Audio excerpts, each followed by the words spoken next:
আল্লাহ বলছেন, আমার কাছে ক্ষমা চাও, আমি তোমাদের জান্নাত দেব।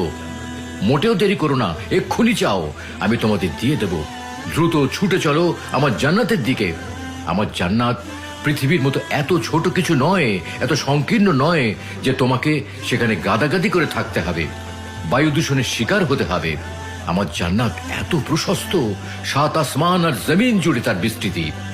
আমার এই জান্নাত তাদের জন্য যারা আমাকে ভয় করে, আবার আমার অনিঃশেষ রহমতেরও আশা করে। আমার জান্নাত নশ্বর পৃথিবীর মতো ক্ষণস্থায়ী নয়। পৃথিবীতে তোমাদের জীবন বড় অনিশ্চিত, কে কখন চলে যাবে তার কোনো নিশ্চয়তা নেই। অথচ আমার জান্নাতে তোমরা চিরকাল বসবাস করবে সুখে, শান্তিতে, নিশ্চিন্তে।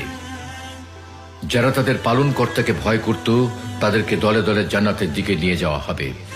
যখন তারা উন্মুক্ত দরজা দিয়ে জান্নাতে পৌঁছবে এবং জান্নাতের রক্ষীরা তাদেরকে বলবে, তোমাদের প্রতি সালাম, তোমরা সুখে থাকো, সদা সর্বদা বসবাসের জন্য জান্নাতে প্রবেশ